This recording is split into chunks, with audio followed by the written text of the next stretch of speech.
Baik, saya akan bacakan kebenaran firman Tuhan yang terambil dari kitab Ulangan 8 ayat 1 sampai 20. Beginilah pembacaan kebenaran firman Tuhan. Segenap perintah yang kusampaikan kepadamu pada hari ini, haruslah kamu lakukan dengan setia, supaya kamu hidup dan bertambah banyak, dan kamu memasuki serta menduduki negeri yang dijanjikan Tuhan dengan sumpah kepada nenek moyangmu. Ingatlah kepada seluruh perjalanan yang kau lakukan atas kehendak Tuhan Allahmu di padang gurun selama 40 tahun ini, dengan maksud merendahkan hatimu dan mencobai engkau untuk mengetahui apa yang ada dalam hatimu, yakni apakah engkau berpegang pada perintahnya atau tidak. Jadi ia merendahkan hatimu, membiarkan engkau lapar dan memberi engkau makan manna yang tidak kau kenal dan yang juga tidak dikenal oleh nenek moyangmu, untuk membuat engkau mengerti bahwa manusia hidup bukan dari roti saja, tetapi manusia hidup dari segala yang diucapkan Tuhan. Pakaianmu tidaklah menjadi buruk di tubuhmu dan kakimu tidaklah menjadi bengkak selama 40 tahun ini. Maka haruslah engkau insaf bahwa Tuhan Allahmu mengajari engkau seperti seseorang mengajari anaknya. Oleh sebab itu haruslah engkau berpegang pada perintah Tuhan Allahmu dengan hidup menurut jalan yang ditunjukkannya dan dengan takut akan Dia. Sebab Tuhan Allahmu membawa engkau masuk ke dalam negeri yang baik, suatu negeri dengan sungai, mata air dan danau yang keluar dari lembah-lembah dan gunung-gunung, suatu negeri dengan gandum dan jelainya, dengan pohon anggur, pohon ara dan pohon delimanya, suatu negeri dengan pohon zaitun dan madunya, suatu negeri di mana engkau akan makan roti dengan tidak usah berhemat, di mana engkau tidak akan kekurangan apapun, suatu negeri yang batunya mengandung besi, dan dari gunungnya akan kau gali tembaga. Dan engkau akan makan dan akan kenyang, maka engkau akan memuji Tuhan Allahmu karena negeri yang baik yang diberikannya kepadamu itu. Hati-hatilah supaya jangan engkau melupakan Tuhan Allahmu dengan tidak berpegang pada perintah, peraturan dan ketetapannya yang kusampaikan kepadamu pada hari ini. Dan supaya apabila engkau sudah makan dan kenyang, mendirikan rumah-rumah yang baik serta mendiaminya, dan apabila lembu sapimu dan kambing dombamu bertambah banyak, dan emas serta perakmu bertambah banyak, dan segala yang ada padamu bertambah banyak, jangan engkau tinggi hati, sehingga engkau melupakan Tuhan Allahmu, yang membawa engkau keluar dari tanah Mesir, dari rumah perbudakan, dan yang memimpin engkau melalui padang gurun yang besar dan dahsyat itu, dengan ular-ular yang ganas serta kalajengkingnya dan tanahnya yang gersang, yang tidak ada air. Dia yang membuat air keluar bagimu dari gunung batu yang keras, dan yang di padang gurun memberi engkau makan manna, yang tidak dikenal oleh nenek moyangmu, supaya direndahkannya hatimu dan dicobainya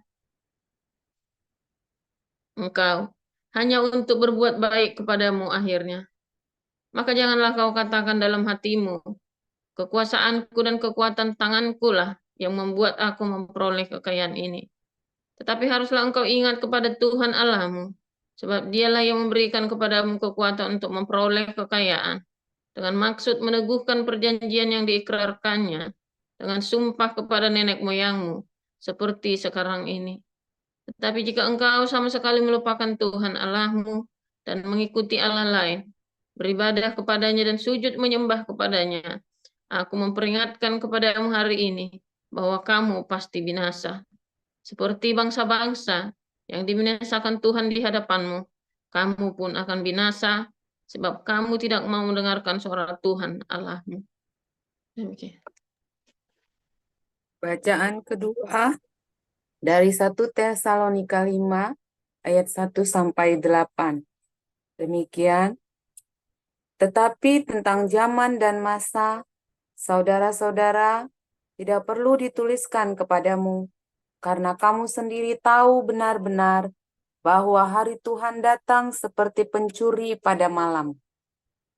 Apabila mereka mengatakan semuanya damai dan aman, maka tiba-tiba mereka ditimpa oleh kebinasaan seperti seorang perempuan yang hamil ditimpa oleh sakit bersalin, mereka pasti tidak akan luput.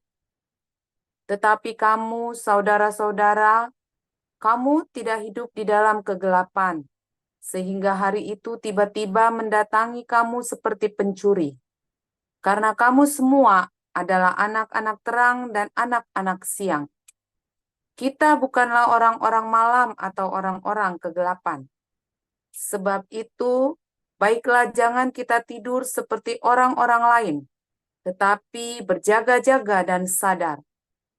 Sebab mereka yang tidur, tidur waktu malam, dan mereka yang mabuk, mabuk waktu malam. Tapi kita yang adalah orang-orang siang, baiklah kita sadar, berbaju jirahkan iman dan kasih, dan berketopongkan pengharapan dan keselamatan. Karena Allah tidak menetapkan kita untuk ditimpa murka, tetapi untuk beroleh keselamatan oleh Yesus Kristus Tuhan kita, yang sudah mati untuk kita, supaya entah kita berjaga-jaga, entah kita tidur, kita hidup bersama-sama dengan Dia. Karena itu, nasihatilah seorang akan yang lain, dan saling membangunlah kamu, seperti yang memang kamu lakukan. Kami minta kepadamu, saudara-saudara, supaya kamu menghormati mereka yang bekerja keras di antara kamu, yang memimpin kamu dalam Tuhan, dan yang menegur kamu, dan supaya kamu sungguh-sungguh menjunjung mereka dalam kasih karena pekerjaan mereka. Hiduplah selalu dalam damai seorang dengan yang lain. Kami juga menasehati kamu, saudara-saudara. Tegurlah mereka yang hidup dengan tidak tertib. Hiburlah mereka yang tawar hati. Belalah mereka yang lemah. Sabarlah terhadap semua orang. Perhatikanlah, supaya jangan ada orang yang membalas jahat dengan jahat, tetapi usahakanlah senantiasa yang baik terhadap kamu masing-masing dan terhadap semua orang. Bersukacitalah senantiasa, tetaplah berdoa, mengucap syukurlah dalam segala hal, sebab itulah yang dikehendaki Allah di dalam Kristus Yesus bagi kamu. Janganlah padamkan roh, dan janganlah anggap rendah nubuat-nubuat. Ujilah segala sesuatu, dan peganglah yang baik. Jauhkanlah dirimu dari segala jenis kejahatan.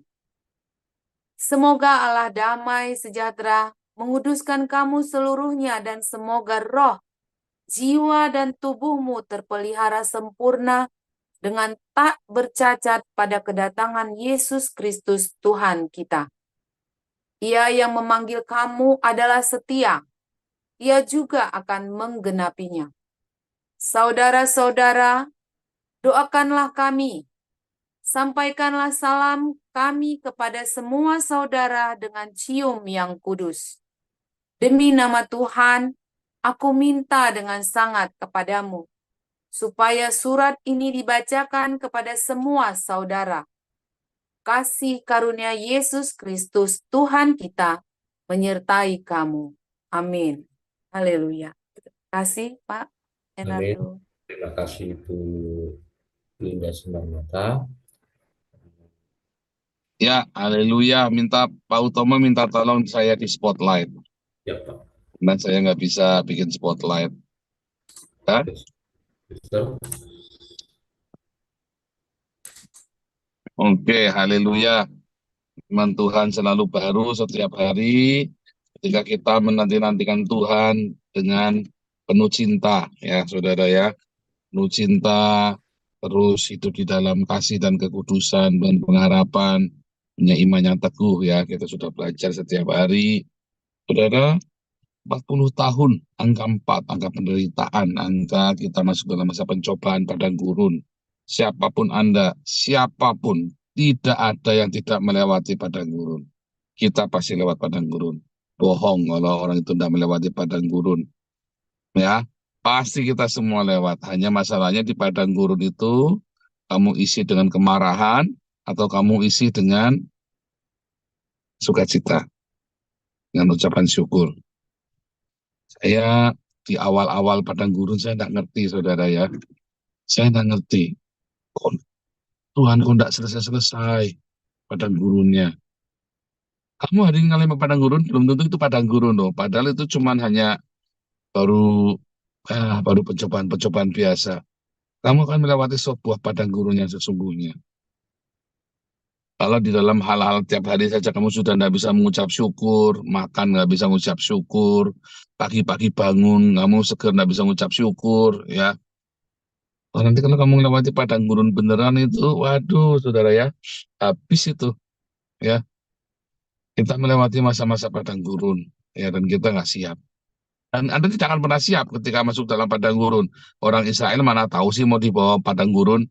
Mereka taunya kan mau ke tanah susu dan madu, ya kan? Nggak pernah janjian lewat padang gurun loh. Nggak ada orang Israel janjian. Nanti kita akan lewat padang gurun ya, 40 tahun, nggak pernah janjian. Tadinya rencananya memang tidak mau melewati, jadinya lama 40 tahun ya karena muter-muter. Karena mengeluh, selalu mengeluh, ya. Di padang gurun mengeluh, bersungut-sungut mengeluh. Saudara, kalau Anda melewati masa-masa pencobaan, masa-masa yang sulit, keluargamu, ya, masalah ekonomi, masalah anak, masalah pernikahan, ya apapun padang gurun dalam hidupmu, gimana kamu merasakan kok semua orang meninggalkan kamu, semua orang memusuhi kamu, segala sesuatunya kok kayak sial, segala sesuatunya kayaknya kok nggak ada habis-habisnya. Ya, ingat yang saya ngomong, mengucap syukur. Ya, satu hal kamu ada di padang gurun, tetapi ada banyak hal kamu bisa mengucap syukur. Ya, lebih baik kamu muter di padang gurun 40 tahun daripada kamu lumpuh, ya, di rumah yang megah tapi kakimu lumpuh. Ya kan? Anda di padang gurun masih bisa jalan. Ya kan? Lebih baik, ada banyak sekali cara untuk mengucap syukur, ada banyak, tapi Anda lebih memilih, Anda mengeluh karena Anda masuk dalam padang gurun yang nggak habis-habis, tambah nggak habis. Saudara. Apa yang membuat padang gurun itu menjadi lama? Karena kamu mengeluh nggak berhenti-berhenti. Makin kamu mengeluh, makin lama. Makin kamu mengeluh, makin diputer-puter, nggak masuk-masuk tanah perjanjian. Karena tanah perjanjian diperuntukkan bagi orang yang bisa mengucap syukur. Lupa, saya masuk tanah perjanjian baru mengucap syukur, salah. Masalahnya di dalam cara Tuhan bekerja, kamu mengucap syukur dulu. Baru nanti yang kamu ucapin syukur itu akan terjadi dalam hidupmu. Apa yang kamu ucapkan syukur akan terjadi dalam hidupmu. Apa yang kamu keluhkan juga akan terjadi lagi dalam hidupmu. Karena yang kamu ucapkan syukur, apa yang kamu keluhkan juga, itu adalah nubuatan buat hidupmu sendiri, saudara. Jadi Paulus mengajarkan, ya, dengan hikmat Roh Kudus, mengucap syukur dalam segala hal. Karena ucapan syukurmu itu adalah nubuatan bagi hidupmu. Terima kasih Tuhan, kau baik. Terima kasih Tuhan, kau baik. Sekalipun kamu tidak mengerti mengapa padang gurun ini nggak selesai, tapi terlalu banyak. Satu hal kamu ada di padang gurun. Udah, terima kenyataan kamu di padang gurun. Tapi banyak hal kamu bisa mengucap syukur. Bahkan ketika kamu divonis dokter mau mati, kamu masih bisa mengucap syukur, kamu tahu usiamu. Banyak orang nggak ngerti usianya berapa, tiba-tiba mati nggak siap-siap. Bahkan ketika kamu mati, loh, saudara, ada banyak sekali kamu, papi saya mau mati, kasih tahu ya, 3 bulan lagi. Dokternya bilang ya, 3 bulan lagi, nggak nyampe 3 bulan, pada waktu itu ya, 2 bulan udah meninggal, 3 bulan lagi nih, nggak nyampe nih. Udah parah sekali. Nggak nyampe 2 bulan sudah meninggal, tapi papi saya siap. Bersyukur, saudara, kamu siap. Kapan kamu mati? Kalau divonis dokter itu mengucap syukur ya. Terima kasih Tuhan, aku dikasih tahu berapa panjang umurku. Tidak banyak orang tahu umurnya berapa banyak. Ya kan? Anda lebih baik umurnya panjang tapi nggak tahu kapan matinya, apa lebih baik umurnya pendek apa tahu kapan matinya, saudara? Nah, ini pertanyaan yang sulit ya. Saya aja nggak bisa jawab. Cuman andai kata saya tahu kapan saya mati, saya akan siap-siap. Masalahnya orang dikasih tahu mati, kapan mau mati, tapi dia nggak siap-siap, malah mengeluh, malah ketakutan, malah keder, malah blingsatan. Nah itu loh, itulah makanya kamu akhirnya nggak menang. Tapi kalau kamu dikasih tahu hari sialmu, bersiap-siap. Orang kalau tahu hari sialnya kapan, dia siap-siap, saudara. Masalahnya kita tidak pernah tahu, ya. Tapi berbahagialah kalau kamu dikasih tahu, ya, kapan hari sialmu. Ingat, ucap syukur. Jangan mengeluh. Karena keluhanmu itu adalah nubuatan, ucapan syukurmu adalah nubuatan untuk periode hidupmu yang berikutnya. Hati-hati saudara ya, jangan sampai kamu tidak masuk ke dalam tanah perjanjian hanya gara-gara kamu mengeluh nggak berhenti-berhenti. Padang gurun tambah lama karena kamu mengeluh nggak berhenti-berhenti. Coba kamu berhenti mengeluh ngucap syukur, padang gurun tiba-tiba selesai sendiri. Simpel ya, percaya saya. Ya, saya sudah melewatinya. Saya kalau ngomong saudara, yang saya ngomong itu saya sudah melewatinya. Mengucap syukur, berhenti mengeluh. Kamu mengeluh, padang gurunnya nggak berhenti-berhenti. Kamu mengucap syukur, tiba-tiba kamu masuk tanah Kanaan. Ya, di dalam penderitaan kamu mengucap syukur, gunakan untuk latihan, untuk latih rohani, untuk memperkuat, untuk melatih otot-otot rohanimu. Ucapan syukur itu luar biasa, saudara. Tiba-tiba kamu menang, tiba-tiba kamu merasakan susu dan madunya. Kalau kamu mengeluh, kamu hanya lihat kalajengking dan ular beludak di padang gurun. Padang pasir yang tiada hentinya, yang tiada batasnya, yang kita nggak tahu. Memang Tuhan tetap peliharakan janji Tuhan. Tuhan peliharakan memang. Tetapi kamu mau terus di padang gurun. Kalau saya memang nggak mau, saudara. Ya kan? Kalau saya bisa masuk ke tanah perjanjian penuh susu dengan madu, syaratnya apa? Mengucap syukur. Latihan tiap hari mengucap syukur, pagi-pagi bangun. Terima kasih Tuhan, lu baik. Malam-malam ngelilir. Suka banyak utangnya. Jangan, saudara. Terima kasih Tuhan. Saya ada hutang, tapi saya percaya. Terima kasih Tuhan diberi kesehatan. Udah gue sakit ya, kenapa sakit ya? Terima kasih Tuhan. Semoga apapun kondisimu, apapun yang terjadi dalam hidupku ini, tak pernah kuragukan kasih-Mu Tuhan. Kalau kamu ragu, dan gurunya makin panjang. Kalau kamu yakin mantap, apapun yang terjadi Tuhan, Tuhan berkati. Apapun yang terjadi Tuhan, jangan lepaskan aku dari tanganmu. Tiba-tiba padang gurunya jadi susu dan madu, saudara. Jadi tanah penuh dengan susu dan madu. Percaya, kamu percaya, katakan amin. Ucapkan syukur mulai sekarang. Haleluya. Amin.